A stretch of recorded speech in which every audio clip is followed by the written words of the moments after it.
मैं आप लोगों को एक कहानी सुनाने जा रहा हूँ जो कि मेरे द्वारा लिखी गई है, जिसका शीर्षक है एक बहुत बड़ी भूल, जो कि इस तरह है। शिक्षक, गुरु, डॉक्टर, वकील ऐसे हस्ती होते हैं जिसे किसी प्रकार की समस्या आने पर तुरंत नहीं बदलना चाहिए, क्योंकि इनमें से गुरु ऐसे हस्ती होते हैं जो ज्ञान से ही बढ़ते विकास का मार्ग प्रशस्त करते हैं। ऐसे ही एक गुरु थे जिन्होंने ज्ञान की पूर्ण शिक्षा देने के बाद अपने शिष्यों को जाते वक्त कहा, संतोष ही सबसे बड़ा सुख है और हमें जोखिम भरे कामों को किसी भी लालच में आकर नहीं करना चाहिए, क्योंकि जीवन अनमोल है। यदि ये एक बार खो जाए तो दोबारा नहीं मिलती।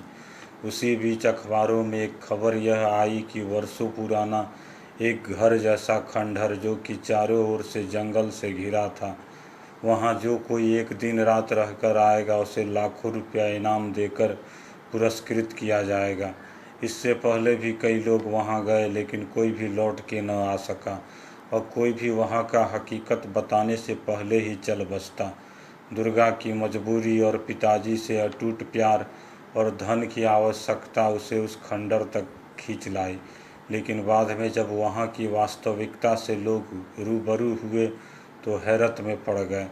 वर्षों पुराना खंडहर का सच, जिसे दुर्गा ने खोद कर पता लगाया, वह सैकड़ों वर्ष पूर्व कूड़े कचड़े के मलबों पर बना था, जिसके गैस के रिसाव, दाब आदि कारणों से वहाँ कुछ हैरतगंज घटनाएं होती और लोग उसे अंधविश्वास की घटनाओं से जोड़ दिया करते। यही सच का पता लगाने के कारण दुर्गा लाखों के इनाम का हकदार हुआ और आज वह शहर का चर्चित व्यक्ति बन बैठा। और विकास, जो कि अब तक कुछ विशेष न कर सका था, लेकिन अपने मित्र की तरह उसे भी बड़ा बनने की लालसा थी, जो कि उसकी एक बड़ी भूल थी। विकास रात दिन ऐसे मौके की तलाश में मारा फिरता रहता, शायद फिर कहीं ऐसा मौका मिल जाए। इसके लिए वो पहले से ही कुछ तैयारी करनी शुरू कर दी थी। वो अपने अंदर मन के डर को भगाने के लिए रोज़ घंटों सुनसान रास्तों में जाकर बैठा करता।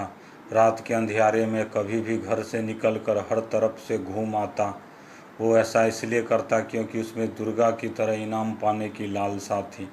कुछ दिनों बाद उसके मन में एक बात आई। उसने सोचा कि अपने शहर से दूर दूसरे जगह पर भी जाकर देखना चाहिए, वहाँ कितनी डर पैदा होती है। इससे मुझे नई बातों का भी पता चलेगा। विकास एक रात जब अंधियारी रास्ते से गुजरता है, तब रास्ते में एक बाइक सवार खड़ा रहता है। वो विकास को देखते ही बोल पड़ता है, लगता है भाई तुम बहुत थके हुए हो, आओ मैं तुम्हें लिफ्ट दे देता हूँ और तुम्हें अपनी जगह तक छोड़ देता हूँ। अनजान रास्ते का मुसाफिर विकास मौन ही रहता है, बाइक पर बैठ जाता है। दोनों मौन होकर बस रास्ते में आगे बढ़ते ही जाते हैं। अचानक विकास की नज़र बाइक के शीशे पर पड़ती है, जिसमें बाइक चलाने वाले का दर्पण में कोई प्रतिबिंब नहीं बनता। विकास तुरंत ही बाइक से कूद पड़ता है और उसके हाथ पांव टूट जाते हैं और वो रास्ते में ही यूं ही पड़ा रहता है। सुबह होते ही लोगों की मदद से वह अस्पताल तक पहुंच पाता। उसके बाद से विकास बड़ा बनने की इच्छा त्याग देता है और उसे अपनी एक बड़ी भूल का एहसास होता है। दोस्तों, यह कहानी हमें यह सिखलाती है कि संतोष ही सबसे बड़ा सुख है और हमें लालच में आकर कोई भी ऐसा काम नहीं करना चाहिए जिससे जीवन संकट में पड़ जाए।